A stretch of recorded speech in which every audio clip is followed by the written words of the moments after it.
Hey, Dr. Joe, my neck hurts, bro. Help me out. Can't move.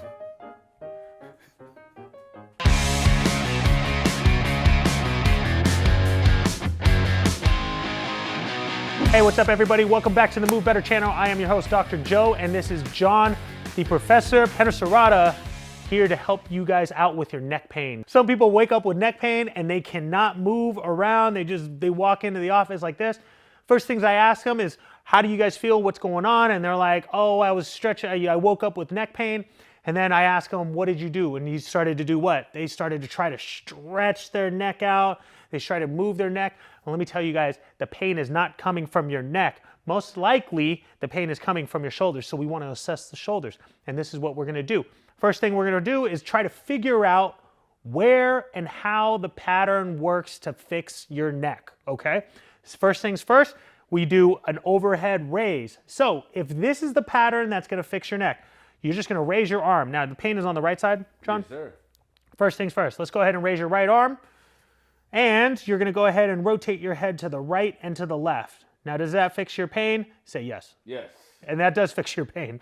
So if that fixes his pain and one arm or the other arm fixes his pain while he just raises his arm up, this is the pattern that we're going to have to fix in order to get the neck to start to move again.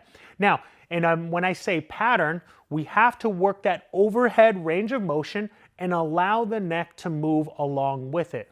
So one of the things he's going to start to do is first, we're going to get into mobilizing his lat. We're going to start to put pressure into it. We're going to do a foam roller.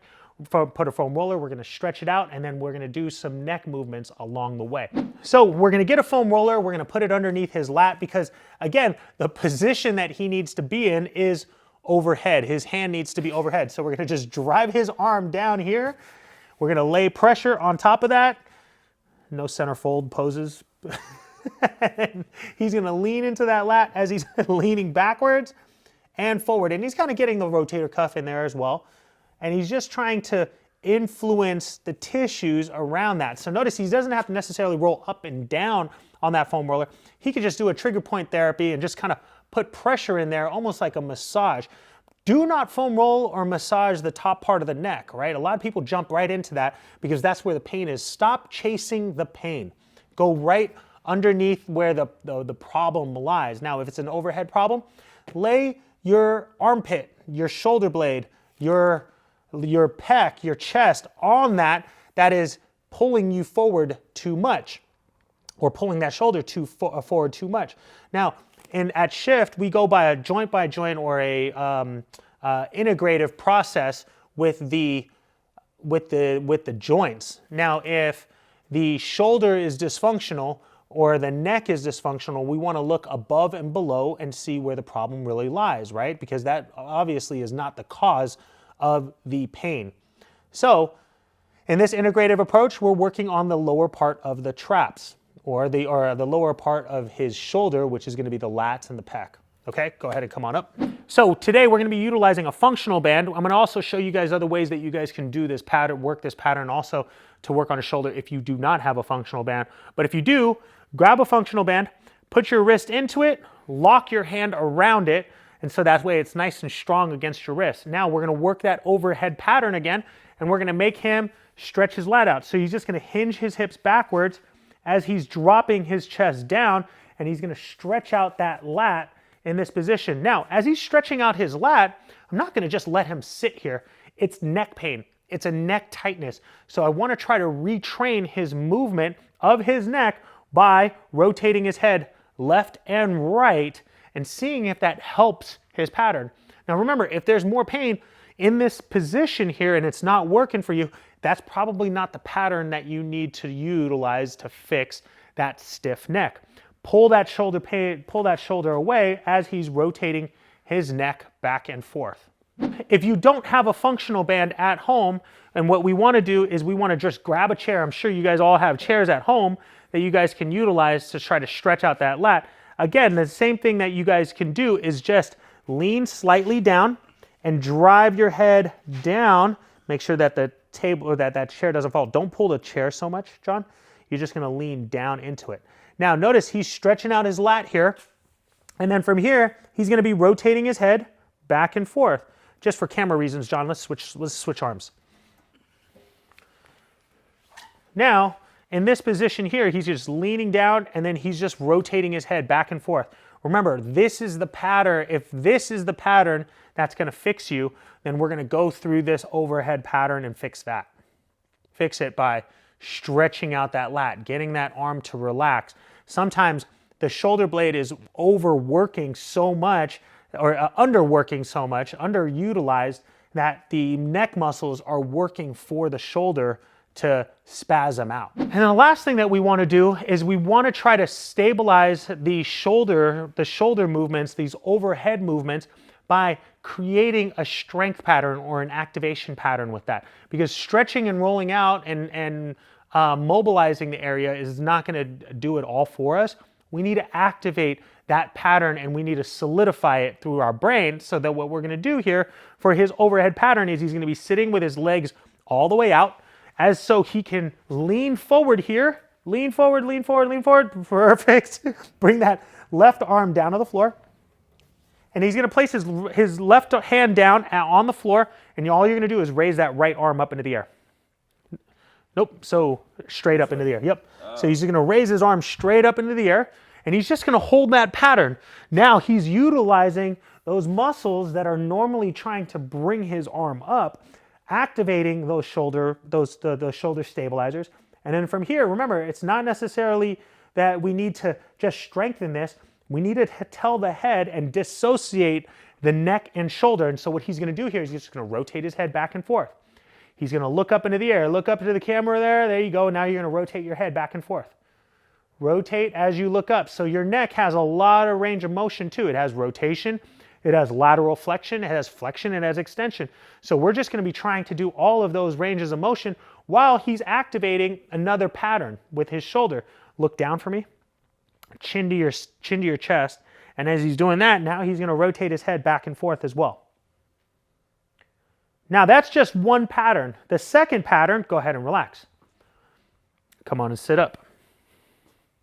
And go ahead and bring your feet back in together again. Now, we noticed that that pattern is the one that fixed him the first place. Now, what if it doesn't and we need to move forward? We need to try another pattern. Now that overhead range of motion, that's just one pattern. So a lot of the time when we're doing our assessment, we want to check which pattern works the best. And in this second pattern, we're just going to see if the shoulder internal rotators are the ones that are going to be needed in order to fix the pattern. And what that's going to do is going to maybe shrug his shoulder up. Now, one of the things you can just simply do is shrug your shoulder up, just on this side right here. And then now go ahead and rotate your head back and forth. Does that hurt your neck, or does that make it better? Say it makes it better. It makes it better. It makes it better. So therefore, if that's the case that makes it better with him shrugging his shoulder, what do we need to do is we just need to create change in this pattern right here. So what that simply does is we're going to start working on fixing his shoulder shrug. So if the shoulder shrug is the one that fixes them, we're going to start working this pattern to help with it. Now remember, do not foam roll the neck. We're going to foam roll other areas that help out with the neck. We're going to roll the chest out again. And so you're going to lay that on your pec right there. Perfect. And from here, you're just going to put pressure into that position. You're going to try to relax your neck. And all he's going to do is just work on trigger point. He's going to hold this position for about 30 to 60 seconds. And then after he's done and he feels like the pain has kind of gone down in his chest area, he's going to lean away. And he's going to put pressure into that lat. Now, the reason why I have his back towards you guys here is so you guys can see he's not completely on his back on the foam roller. He's just putting pressure into that area. He doesn't have to roll it up. He doesn't have to scrub it or anything like that. He just needs to put the pressure because, again, we're trying to influence the tissues that support the shoulder, which will ultimately influence the neck and release tension in the neck. Next, I'm going to go ahead and bring his arm up and I'm going to stretch his chest out. Now, by stretching his chest out, look at what's happening to his shoulder up here. His shoulder is already trying to shrug up a little bit, which ultimately helps his pain patterns. So we're going to stretch his chest out. It's going to allow that trap to do what it needs to do and kind of shrug up a little bit, as well as those rhomboids. So we're just working on trying to influence the overactive muscles here, which is stretching out his chest, and he's just leaning into that. Now from here, as you're stretching, rotate your neck. Now make sure that it feels good. You shouldn't be pushing through pain in your neck. Does that hurt? Nope. Nope. So that decreases the pain pattern. This is the pattern that we're going to try to fix. And in order to fix it, we need to stretch. We need to roll it out. First roll it out, then stretch it out. Then we're going to activate this pattern by utilizing the strength of those posterior chain muscles, which is the trap, the muscles of the back here. The pattern that we're looking at is trying to strengthen his trap so that way we can allow the dissociation or the movement of the neck. So you're just going to hold this, and he's going to do a farmer's carry, a unilateral farmer's carry, which is just one side, to help, because this is the only side that we need to work on in order to release the neck pain. So naturally he's pulling his arm down, but that's going to force the trap to start to burn. So from here, you're just going to walk forward and back. There it is. There it is. And from here, shrug that shoulder up a little bit higher. Not too high, not too high. Hold it right there. Now you're going to go forward and back. Now you don't necessarily have to walk backwards, especially if you're at risk. You just want to walk around in a circle. And the reason why you want to walk around is you're creating a pattern. You're changing the way the shoulder is supposed to associate with the neck. Now, after the figure 8, you're going to turn. Now what you're going to do is you're going to hold that up. Now you're going to walk forward towards the camera and you're going to rotate your head left and right as you walk, as you walk, as you walk. Now, just rotating your head, neck, or right and left is going to start to release or dissociate that. Good, go and stop right there. As you stop, now look up into the air, rotate your head left and right. Now, remember, your neck pain should not be firing up right now. You should not have neck pain in these positions because this is supposed to be the pattern that fixes your neck pain. So make sure that you guys are doing this first and making sure that there's no pain at all. If there's pain, that means that's not the pattern that's working for you. Once again, you guys, thanks again for joining us at the Move Better channel. If you guys like what we're doing, make sure you like and subscribe, comment down below. If you guys have any questions, comments, let us know. We're here to help you guys out. We want to help you guys move better and feel better. Thanks again, you guys. Till next time.